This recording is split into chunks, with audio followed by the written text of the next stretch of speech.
The moon was a faint glow behind a thick, eerie fog that draped itself across the forest like a shroud. The trees stood tall, gnarled, and twisted, their skeletal branches reaching into the air as though trying to pull down the stars.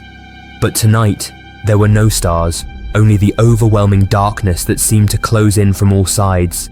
Somewhere, buried deep in the heart of this forsaken forest, was a cabin, an old, decrepit structure, forgotten by time and avoided by those who valued their lives. The townspeople never ventured near it.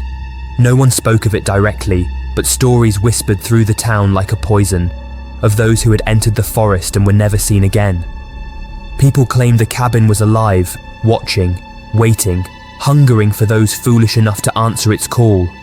Rachel had heard the stories. She had heard them all her life, but where others felt fear, she felt intrigue. Boredom gnawed at her. Her life felt stagnant, dull, and predictable. The cabin, with all its dark allure, called to her. She knew it was foolish, but something deep inside, something restless and rebellious, drew her to the forest that night. The cold air bit at her skin as she walked through the twisted path leading into the woods. Her breath hung in the air, forming clouds that quickly vanished into the surrounding fog. The flashlight in her hand flickered sporadically, casting long, distorted shadows that seemed to sway with the trees.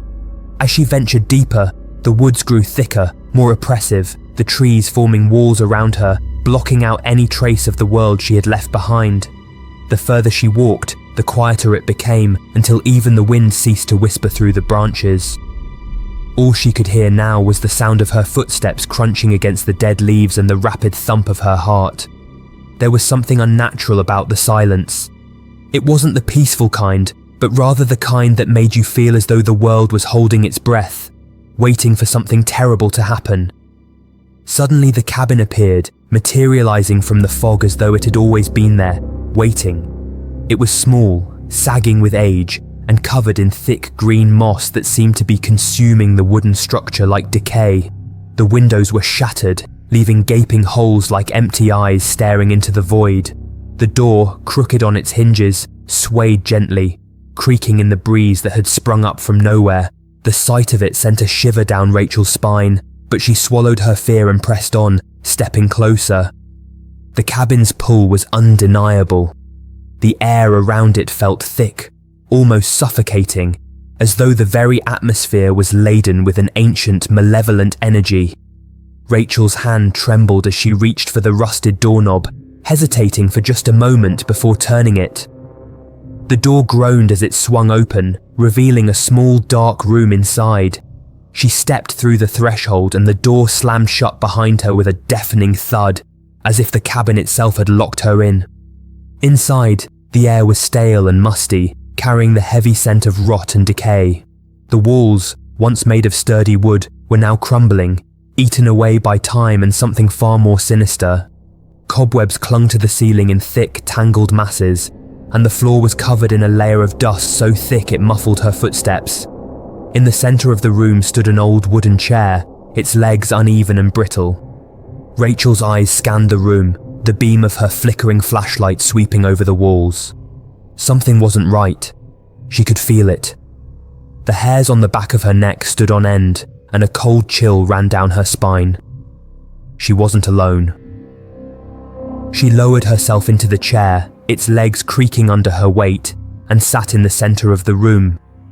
The silence returned, this time more oppressive than before, pressing down on her chest until it felt difficult to breathe.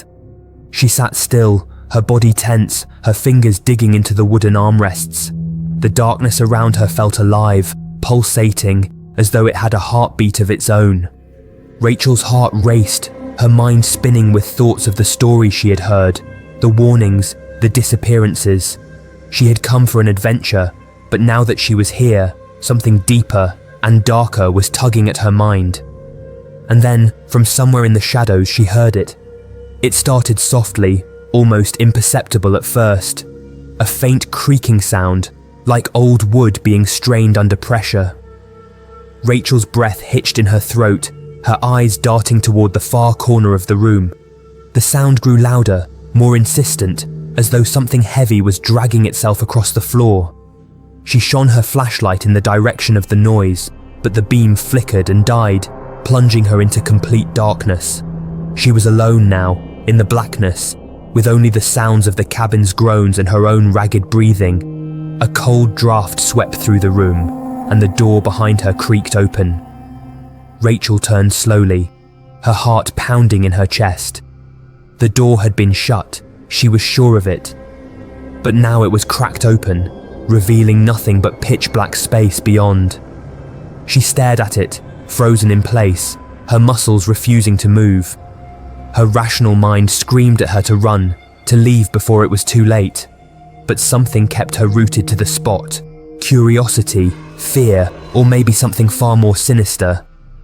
As she gazed into the darkness beyond the door, a terrible thought crept into her mind. I didn't see a door there when I came in. A sudden gust of freezing air swept into the room, and with it came the unmistakable scent of blood, thick, coppery, and fresh. Rachel gagged, covering her mouth with her hand as her stomach twisted with nausea. The smell was overwhelming, saturating the air until it felt like she was drowning in it. She staggered to her feet, her legs shaky, and moved toward the door, intending to shut it. But as her hand reached for the handle, the darkness behind the door seemed to shift. There was something in the shadows, lurking just beyond the threshold. Rachel's breath caught in her throat as she strained to see, her eyes wide with terror. Slowly, a figure began to take shape, emerging from the blackness like a twisted, deformed shadow. At first, it was nothing more than a vague outline, but as it stepped into the dim light of the room, Rachel could see it clearly. It was grotesque, its body hunched and skeletal, with skin that hung loosely from its bones like tattered rags. Its face was hollow, with sunken eyes that glowed faintly, their gaze fixed on her.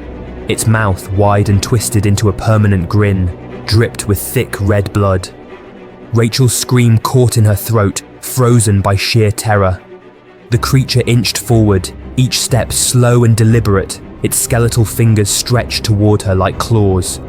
The sound of its footsteps echoed ominously through the room, louder with every step, like the drum beats of an inevitable doom. Panic surged through Rachel, her heartbeat deafening in her chest, drowning out any coherent thought. She had to move, had to escape before the thing could reach her. In a flash of adrenaline, Rachel spun around and bolted for the front door, her feet hammering against the creaky ancient floorboards. She reached the door, frantically gripping the rusted doorknob. Her hands, slick with sweat, fumbled as she twisted and pulled, but the door wouldn't budge. She yanked harder, her breaths coming in short, desperate gasps, her mind screaming in panic. Behind her, the creature's rasping breaths grew closer, filling the room with a suffocating dread. She could feel it now, the icy touch of death creeping up on her, chilling her to the bone. In a frenzy, she slammed her fists against the door, her voice cracking as she screamed for help, though she knew no one was near enough to hear. The cabin felt alive, its walls creaking and closing in around her, trapping her inside with the monstrous figure. Just as she felt the creature's cold, bony fingers brush against the back of her neck, the entire cabin shuddered violently. The door flew open with a thunderous crash, and Rachel tumbled outside, collapsing onto the cold, hard ground. Gasping for breath, she scrambled to her feet and ran, her legs carrying her as fast as they could through the fog-shrouded forest. The cabin faded into the shadows behind her, but she knew it was still watching, its dark presence looming. When she finally collapsed at the forest's edge, trembling and exhausted, Rachel knew the cabin wasn't finished with her yet. It had called her once, and it would call again. But beware, the next time the cabin calls, you may not survive. Subscribe for more.